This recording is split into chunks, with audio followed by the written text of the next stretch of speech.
চলতি বছর অনুষ্ঠিত হতে যাচ্ছে কোপা আমেরিকা। আগামী 20 জুন থেকে যুক্তরাষ্ট্রে বসতে যাচ্ছে দক্ষিণ আমেরিকা অঞ্চলের ফুটবলের এই সর্বোচ্চ প্রতিযোগিতা। কোপা আমেরিকার এইবারের আসরটিতে ব্রাজিলের স্কোয়াডে জায়গা হয়নি নেইমার জুনিয়রের।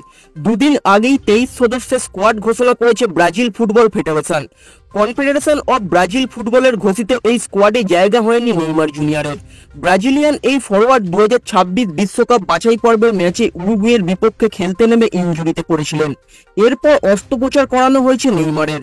মাঠে ফিরতে কতদিন সময় লাগবে এই বিষয়ে ব্রাজিলের চিকিৎসক রদ্রিগো রাসমাস জানিয়েছেন, কোপা আমেরিকার পর নেইমারকে দেখা যাবে মাঠে।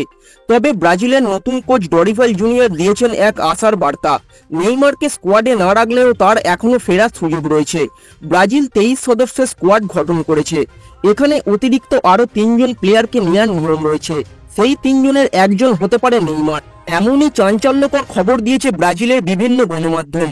ব্রাজিল কোচের সংবাদ সম্মেলনের বরাত দিয়ে ব্রাজিলের একাধিক গণমাধ্যমে বলা হচ্ছে, নেইমার এখনো কোপা আমেরিকা স্কোয়াডে অংশ হওয়ার সুযোগ রয়েছে। কারণ ব্রাজিল কোচ ডরিফাল জুনিয়র বলেছেন, ব্রাজিলের স্কোয়াডের দায়িত্ব বিভাজনে একাধিক নায়কের প্রয়োজন দলে। এই প্রসঙ্গে ডরিফাল জুনিয়র বলেন, দলের দায়িত্ব ও চাপ বিভাজনে একাধিক নায়কের প্রয়োজন। সৃষ্টিকর্তা চাইলে নেইমারের মতো খেলোয়াড়ের কিছুটা হলেও খেলার সম্ভাবনা আছে। এদিকে নেইমার ছাড়াও ব্রাজিল স্কোয়াডের অংশ হতে পারেননি ক্যাসিমিরো, রিচার্লিসনের মতো তারকারা। তবে ব্রাজিল কোচ ডরিফাল জুনিয়র যা বললেন তাতে আশা জাগাচ্ছে নেইমার ভক্তদের মনে।